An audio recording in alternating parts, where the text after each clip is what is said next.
Pemirsa, kalau tadi kita menyaksikan berita bahagia soal ibu yang melahirkan bayi kembar 5 dengan selamat.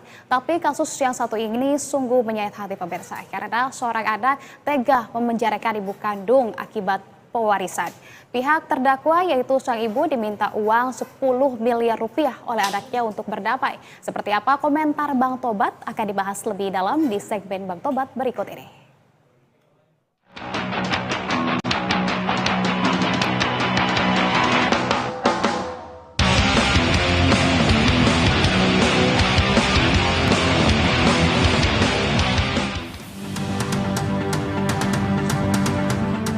Kasus anak penjarakan ibu kandung sudah memasuki persidangan di Pengadilan Negeri Kabupaten Karawang, Jawa Barat. Kusumayati selaku terdakwa secara tegas menolak seluruh tuduhan sang anak ke dirinya yang diduga mengubah surat keterangan waris atau SKW. Melalui kuasa hukumnya, terdakwa tak pernah menghapus satupun nama anaknya dari surat waris yang ditinggalkan oleh suaminya ketika meninggal dunia. Yang sudah almarhum untuk membuat surat keterangan waris di Karawang. Dibuatkan surat keterangan waris hanya ada satu titik kelemahan secara yuridis. Keterangan waris itu dibuat di hadapan notaris, di hadapan lurah, kepala desa, lurah Nagasari dan diketahui camat Karawang Barat. Sementara itu, Kusumayati menyayangkan permintaan anaknya yang ingin menyelesaikan kasus ini lewat jalur damai. Sang anak, Stefani Sugianto, meminta uang senilai 10 miliar rupiah dan emas seberat 50 kg untuk tidak melanjutkan perkara di persidangan. Dari Polda Mula saya bilang, udah Van, cukup Van, Mama malu. Kalau Mama salah, Mama minta maaf. Walaupun Mama harus sujud, itu Mama akan lakuin. Kalau Mama punya uang, Mama kasih. Baju pun keluar, saya nggak sanggup yang dia minta Pak. Saya kerja batik tulang dari muda, turun naik bus Pak. Saya kerja. Saya bilang, udah Van, udah. Dia masih jelekin papahnya. Orang mau mati aja, bukan mikirin dosa. Coba Pak, itu apa saya mendengarnya anak. Tapi saya pasti maafin dia.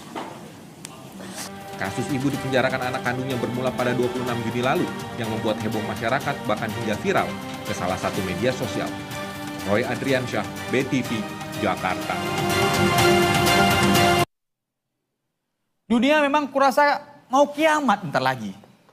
Banyak kali ku dapat berita-berita tanda-tandanya.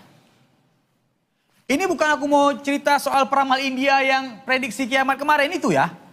Tapi ini persoalan lain. Sekarang ini banyak kali anak-anak durhaka yang jadi berita. Berapa hari lalu viral seorang anak di Kabupaten Langkat menganiaya ibunya sampai berdarah-darah kepalanya. Sedih kali ku tengok. Entah apa persoalannya, kata si anak, dia capek nanggung hidup mamanya yang kelihatannya udah tua. Aduh, ada kayaknya umurnya mendekati 60 ibu itu. Memang betul-betul anak durhaka itu. Kenapa nggak dikutuk jadi batu aja kayak maling kundang itu dia ya? Nggak tahu juga. Mamakmu yang udah tua kok anggap jadi beban. Aduh, nak. Dulu mamakmu ngelahirin kau, nggak pernah dia ngeluh. Mungkin kalau dia tahu kelakuanmu kayak gini udah gede, nah dari bayi udah diantuk kepalamu ke dinding itu. Kemarin juga ada berita, anak yang gugat mamaknya ke pengadilan di Karawang, Jawa Barat, karena persoalan harta warisan. Dia katanya dicoret dari keluarganya dan nggak dikasih harta warisan, makanya dia gugat ibunya. Macam-macam aja lah. Hanya karena harta orang tua dipermalukan seperti kayak itu. Ke pengadilan, dipukulin. Aduh. Abangku, hubungan anak dan orang tua itu ibarat air terjun. Dicincang bagaimanapun, gak akan putus. Kalau kau putuskan hubungan dengan orang tuamu hanya karena persoalan materi, tunggulah akibatnya. Agama manapun, kurasa meninggikan derajat ibu kita yang udah ngelahirin kita, menyusui kita, menyekolahkan kita sampai membesarkan kita.